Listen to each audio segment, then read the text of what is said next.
Muy buenas tardes a todos y a todas. Por si no me conocen, creo que muchos no me conocen, soy Ricardo Alfonsín, embajador de la República Argentina en el Reino de España. Y seré muy breve.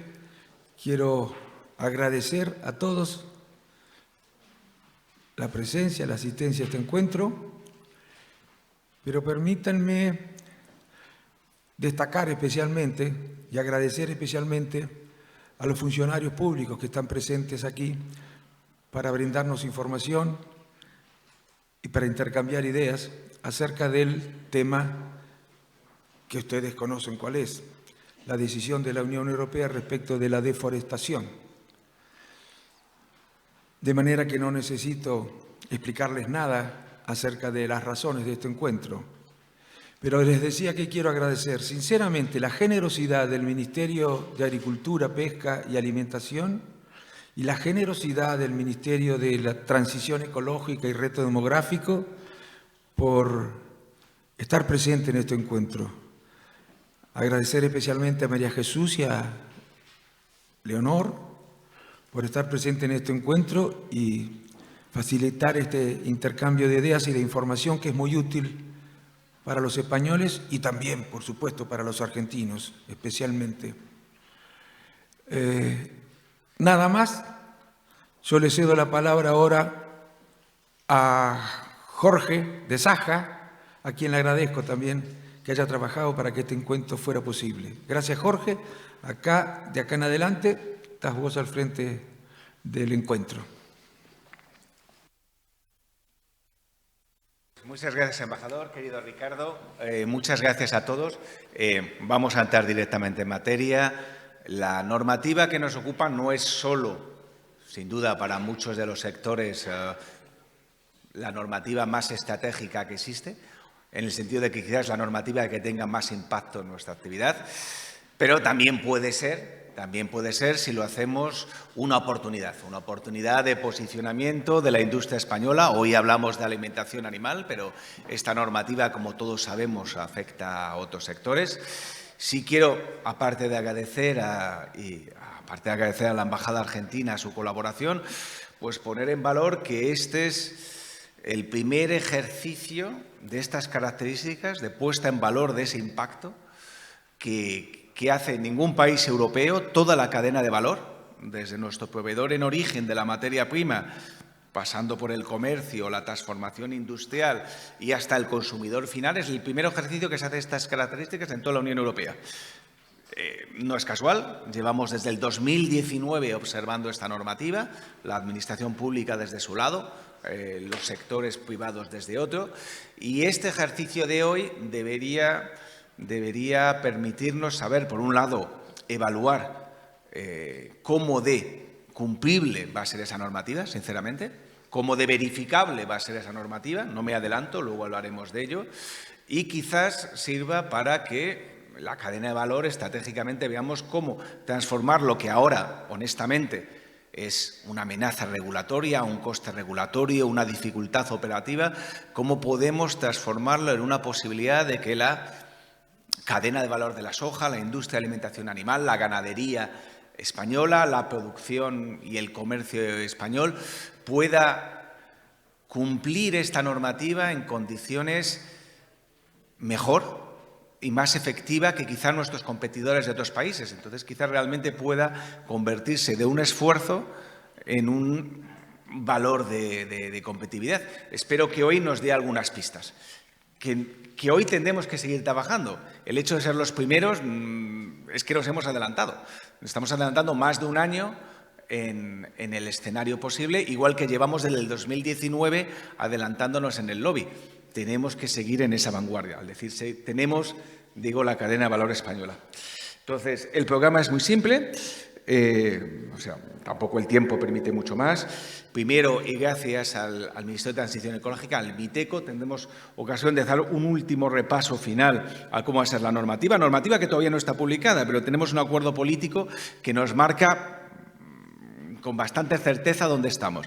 Esa parte pues esa parte tenemos la suerte que nos la va a explicar pues la persona que quizá la ha vivido más, respirado más, trabajado más, etcétera, que es Marta Angolotti del MITECO, del Ministerio de Transición Ecológica. Ha sido el ministerio impulsor, casi diría propietario de este dossier.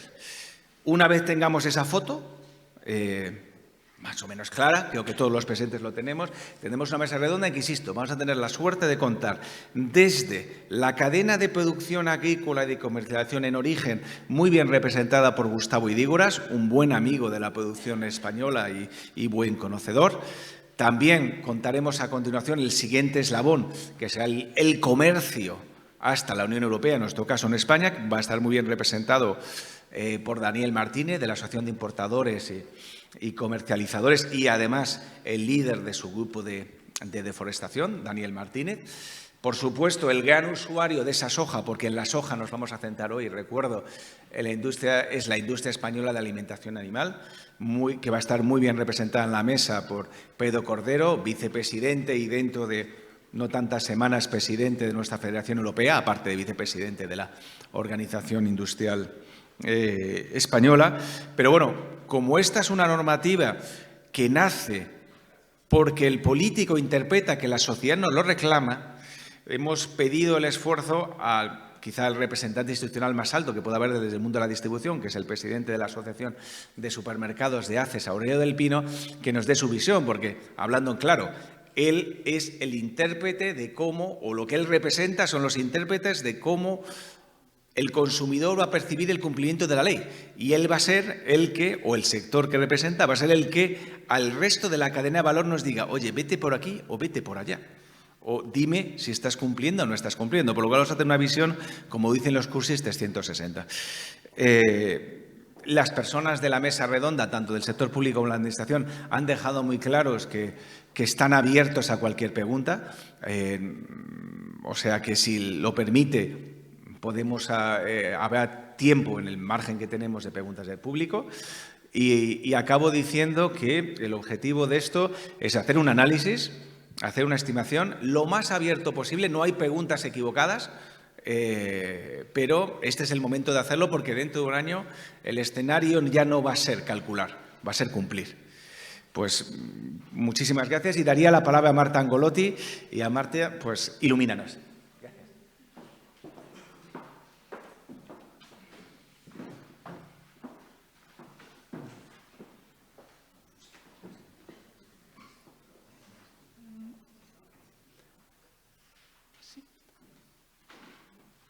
Perfecto. Bueno, muchas gracias, Jorge, por tus palabras y por la oportunidad de intentar brevemente explicar un poquito en qué consiste el reglamento, ¿no? Los que han buceado en el texto serán conscientes que es un texto de gran complejidad y, por lo tanto, en poco tiempo es muy difícil entenderlo, digamos, completamente, ¿no? Pero bueno, voy a intentar hacer un poquito de resumen y recorrerlo desde el principio, ¿no?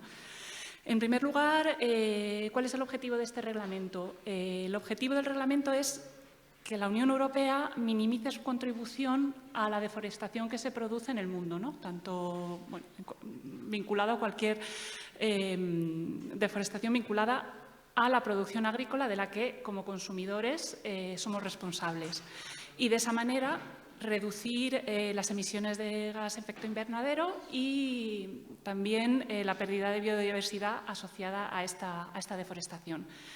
Como objetivo específico, tiene por un lado minimizar el riesgo de que los productos que entran en las cadenas de suministro europeos estén vinculados con esta deforestación y aumentar a su vez la demanda de productos libres de deforestación en la Unión Europea. ¿Cuáles son los elementos de este reglamento? Lo que regula el reglamento es lo que se llama la puesta en el mercado de la Unión Europea, que tiene como dos vertientes. Por un lado, la vertiente de la importación, la puesta en el mercado a través de las importaciones, y la puesta en el mercado a través de la producción interna, es decir, tanto lo que se pone en el mercado por producción interna como lo que se importa desde terceros países. También regula las exportaciones desde la Unión Europea y también regula el comercio dentro de la Unión Europea. afecta en el último texto que se aprobó, el último acuerdo que se llegó en diciembre, a 7 materias primas. La propuesta inicial de la Comisión abarcaba 6, pero durante las negociaciones con el Parlamento se incorporó una 7ª materia prima, que es el caucho. Estas materias primas son el ganado vacuno, la soja, el café, el cacao, la palma aceitera, el aceite de palma, la madera y el caucho. Y se regula a través de los productos derivados que tienen estas materias primas. No todos los productos que contengan estas materias primas están afectados por el reglamento, pero sí todos los que vienen descritos en el anexo 1 del reglamento. Están clasificados por la nomenclatura combinada y solo los productos digamos, listados en ese anexo serán los regulados.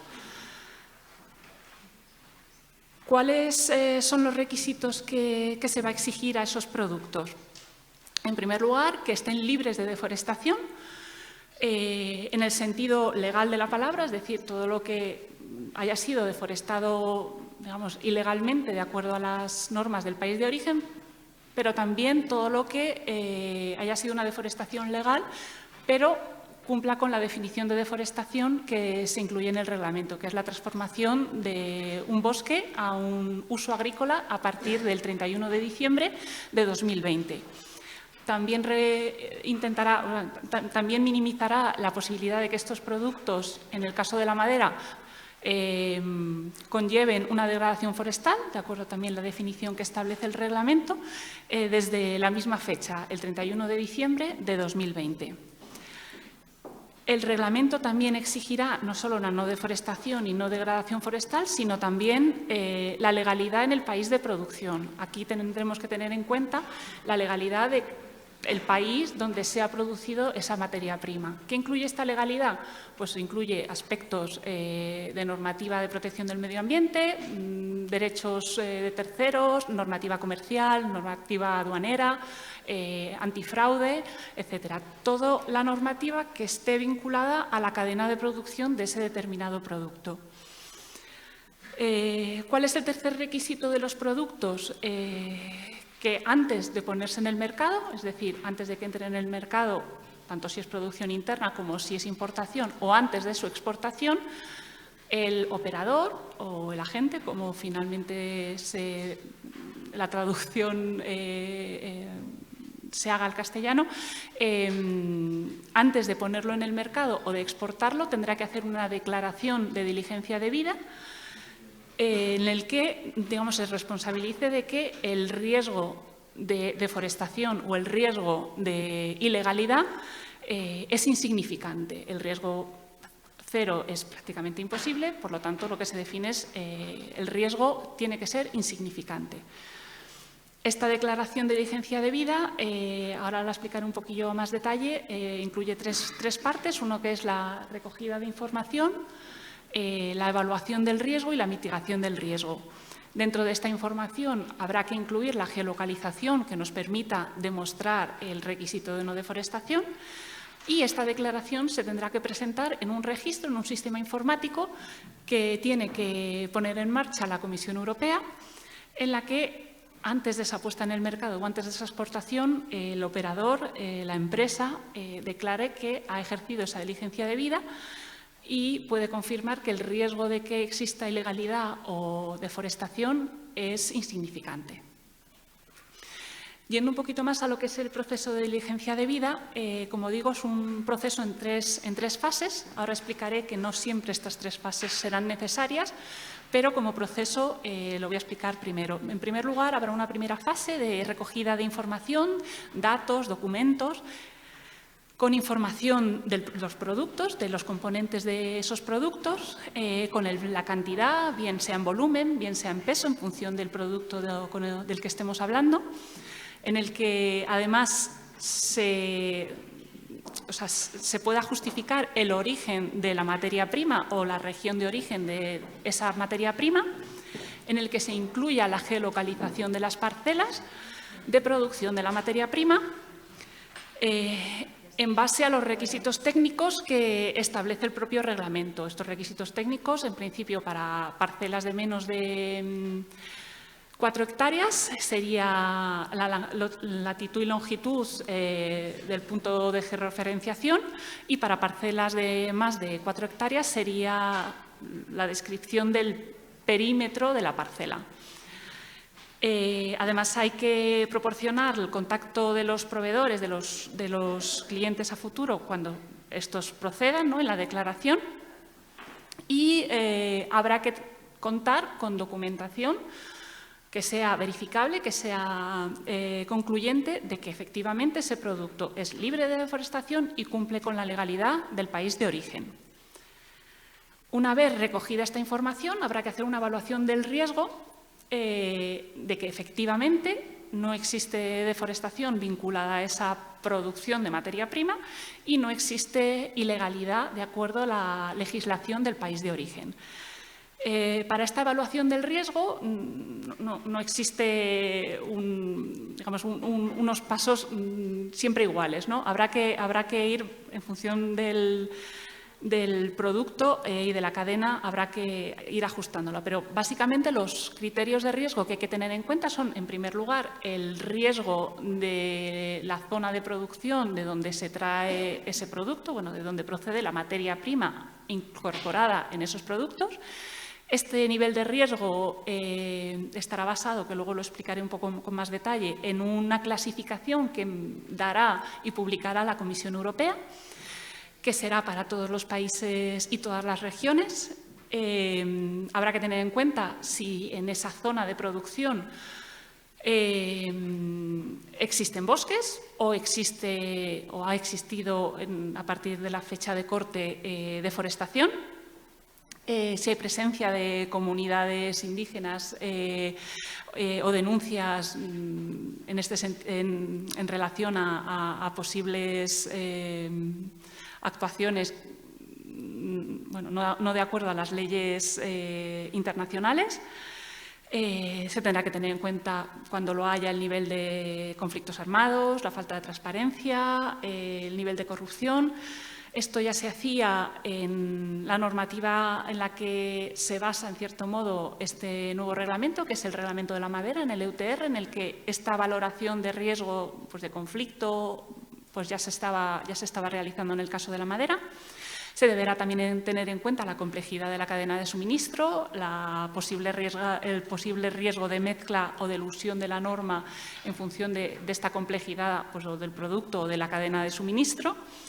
Habrá que tener en cuenta también, cuando las haya, las preocupaciones justificadas que se puedan recibir de terceras partes, y se podrán tener en cuenta también la existencia de sistemas de certificación, esquemas de verificación que el producto pueda, digamos, tener asociado, ¿no? Cuando de esta evaluación de riesgo se detecte que el riesgo no es insignificante, entonces se tendrá que pasar a la tercera, digamos, pata de la diligencia debida, que es la mitigación de riesgos.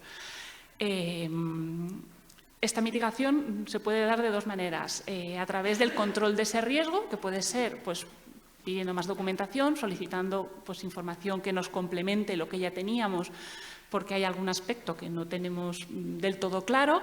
Se podrán utilizar auditorías, sistemas de certificación adicionales para asegurarnos que ese riesgo está controlado.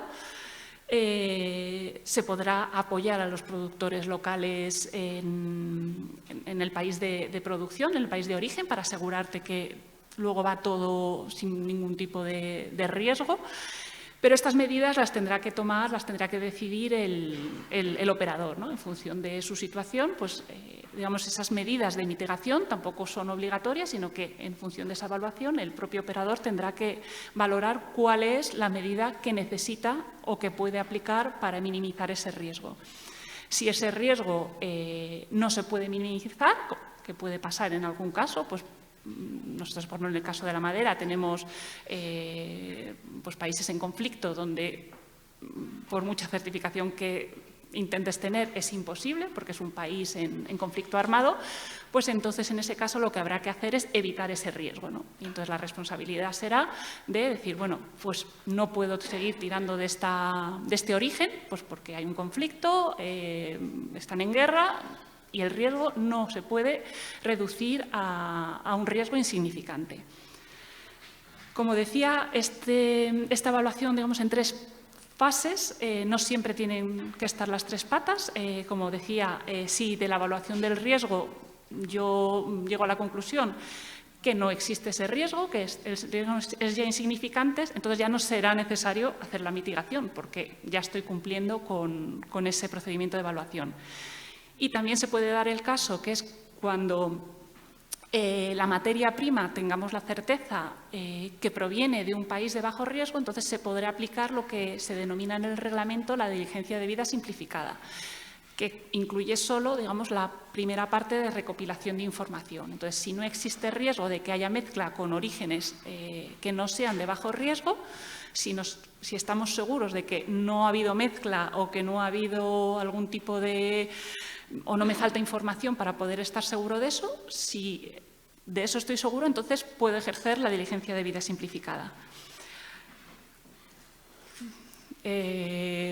Una vez ejercida esta diligencia debida, el operador tendrá que hacer la declaración en el registro de la Unión Europea y ya solo entonces podrá introducir en el mercado, exportar esos productos, ¿no? El registro de la Comisión Europea nos devolverá un número de referencia que en el caso de las importaciones o las exportaciones tendremos que vincular a las declaraciones aduaneras. Y entonces ya entrará en el mercado, como decía, bien por importación, bien por producción interna. Es en este momento, desde que se hace la declaración, donde las autoridades competentes podrán supervisar en primer lugar, las declaraciones realizadas y, en caso de necesidad, podrán, digamos, hacer controles sobre todo el sistema de diligencia debida y todo ese proceso que los operadores han llevado a cabo, ¿no? ¿Qué más elementos tiene el reglamento? Como introducía inicialmente, va a haber un sistema de clasificación de países o de regiones dentro de ellos en función del riesgo de deforestación y degradación forestal. Este sistema de clasificación lo publicará la Comisión Europea, es decir, es un trabajo de la Comisión Europea que tendrá que elaborar en los 18 meses posteriores a la entrada en vigor.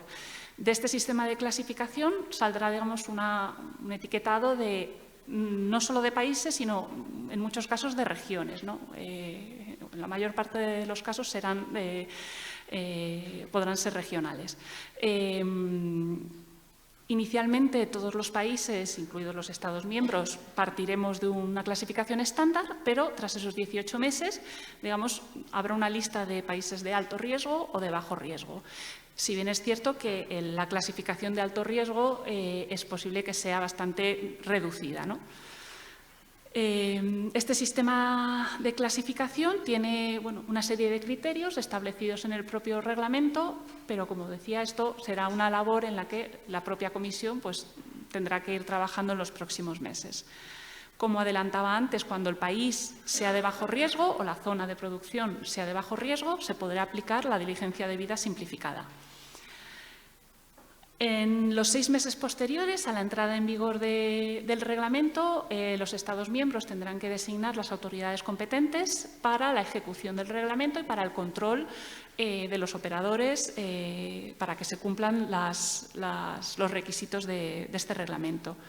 Además, estos controles están establecidos por la propia regulación. Uno de los objetivos que tenía la propuesta era homogeneizar la aplicación en todos los 27 Estados miembros, de manera que todos los países, todos los Estados miembros apliquen el mismo nivel de control a todos sus operadores, ¿no? Hacer que no hubiera heterogeneidad en la aplicación entre Estados miembros, ¿no? Entonces, se exige un nivel de controles que es el del 9% de los operadores y el 9% del volumen de los productos para los países o regiones de alto riesgo, el 3% de los agentes para los países de riesgo estándar y el 1% para los países o regiones de riesgo bajo. Estos controles estarán basados en el riesgo y los Estados miembros, las autoridades competentes de los Estados miembros deberán realizar anualmente un plan de controles, basándose en determinados grados de riesgo y cumpliendo estos mínimos que establece la regulación. A diferencia de la regulación de la que hablaba de la madera, el EUTR, en el que un poco se basó esta normativa, existe un control en frontera en el que tendrán que colaborar las autoridades aduaneras. Es decir, las autoridades aduaneras no serán los responsables de decidir si el producto cumple o no cumple, pero tendrán que colaborar con las autoridades competentes en la ejecución de este reglamento para decidir si pueden despachar a libre práctica o no pueden despachar. Como decía, uno de los objetivos del reglamento era establecer un régimen lo más homogéneo posible entre los 27 Estados miembros y, por lo tanto, no solo establece la obligación de tener planes de controles y los mínimos de estos planes de controles, sino que, además, establece unos criterios para las medidas provisionales y correctoras que se puedan aplicar a los operadores en caso de un posible riesgo de incumplimiento, ¿no? También establece un mínimo para el régimen sancionador que tengan que aplicar las autoridades competentes cuando se demuestre el incumplimiento por parte de algún operador, ¿no? Este régimen sancionador pues, incluye no solo multas, sino también la prohibición para contratar, para la contratación pública, para recibir subvenciones o incluso, en algunos casos, a operar económicamente. Como decía, mucho del objeto del reglamento ha sido intentar que haya un fair play entre Estados miembros, ¿no? Que no haya Estados miembros que apliquen de una manera más laxa. Entonces, los requisitos digamos, sancionadores están muy establecidos. Otro de los elementos que incluye el reglamento combina a la Comisión Europea a cooperar con terceros países y a elaborar una estrategia de cooperación en el marco de la Unión Europea, ¿no? Para que esta cooperación sea coordinada, ¿no? Además, aunque el concepto de deforestación planteado por la Comisión inicialmente se mantiene en el ámbito de los bosques, es decir, la deforestación es el cambio de uso de un bosque a un uso agrícola, la propuesta final propone la incorporación, bueno, el análisis, el estudio de impacto y, en su caso, la propuesta legislativa de incorporar no solo los bosques, sino las otras tierras boscosas definidas según la definición de la FAO. Además, a los 2 años, también la Comisión tendrá que hacer un estudio de impacto de la posibilidad que este reglamento se extienda más allá de los bosques y otras tierras boscosas a otros ecosistemas de alto valor natural. También a los 2 años está prevista una revisión de materias primas y productos que puede ser a más o puede ser a menos. Y también, digamos, el mandato exige a la Comisión que valore el incorporar, en función de las normativas que ahora mismo también se están negociando, la incorporación de las instituciones financieras, ¿no? El papel de las instituciones financieras en la deforestación, ¿no? A los 5 años, es el tercer bloque de revisión, hay otro mandato a la Comisión Europea para valorar el impacto sobre los pequeños propietarios, los pequeños agricultores, para proponer posibles herramientas de mercado adicionales, para extender el concepto de degradación forestal a otros términos un poquito más amplios que el aceptado finalmente, y también analizar la posible elusión de las normas en los circuitos comerciales. Y finalmente, respecto a la entrada en vigor, si finalmente la aprobación del texto, que como comentaban no está terminado, pero está bastante, bueno, digamos, el fondo ya está decidido, ya está acordado. Una vez se apruebe el texto en el Consejo y el Parlamento, habrá un plazo de 18 meses para las grandes y medianas empresas para empezar a cumplir sus obligaciones, plazo que se extenderá 6 meses más en el caso de las pequeñas y las micropymes. Y en el caso de las administraciones también tendremos que cumplir nuestras funciones de control a los 18 meses de la entrada en vigor de las obligaciones. Y bueno, es un breve repaso del reglamento. Soy consciente que hay muchos temas que podríamos seguir hablando, pero bueno, creo que hasta donde podemos llegar ahora espero que quede más o menos claro. Muchas gracias.